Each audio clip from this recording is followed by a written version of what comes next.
5 anime lawas yang nyaris mustahil tayang lagi di TV Indonesia. Bagi remaja wibu mungkin mereka belum pernah merasakan kalau di era 2000-an nonton anime enaknya adalah di TV nasional. Saat itu belum ada layanan streaming.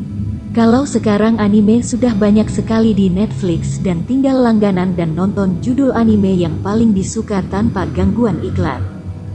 Tapi sebelum lanjut jangan lupa like dan subscribe channel Haruki 5. Terima kasih.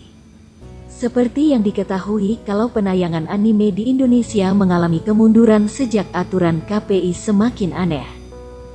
Sekarang memang bukan zamannya lagi TV konvensional, makanya anak-anak muda malas nonton TV dan lebih enaknya nonton streaming.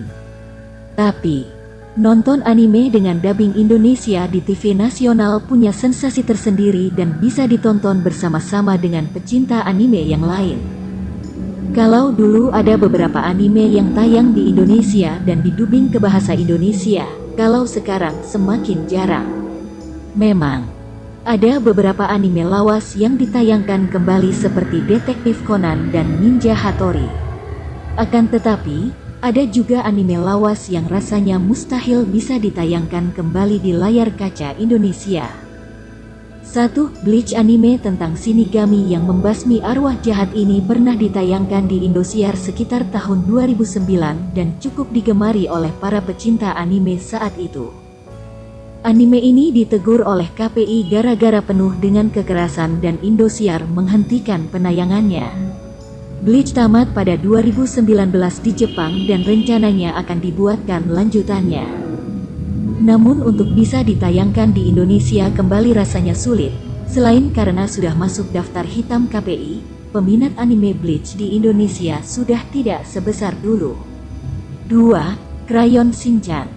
Tayang pertama kali pada tahun 2000, Crayon Shinchan sebenarnya bukanlah anime untuk anak-anak melainkan untuk orang dewasa.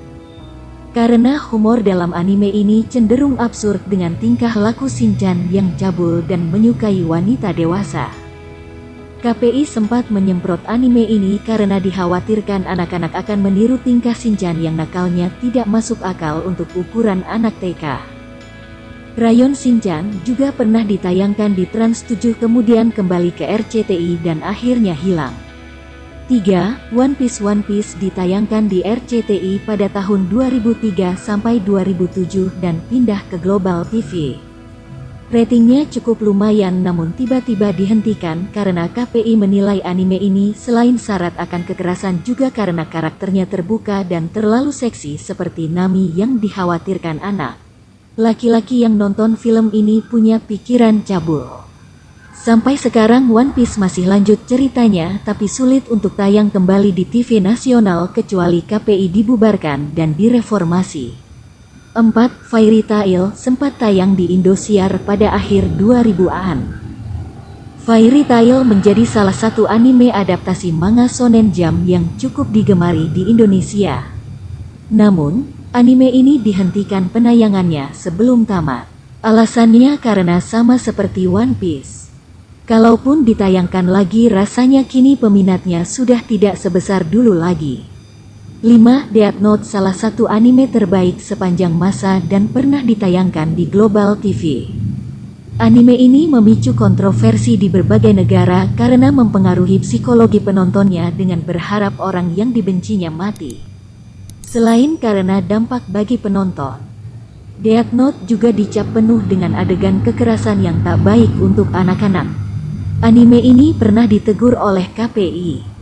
Ditayangkan lagi sekarang pun rasanya akan tetap sama karena KPI mungkin menganggap anime ini adalah anime santet yang sesat. Nah, gimana geng tanggapan teman-teman wibu semua?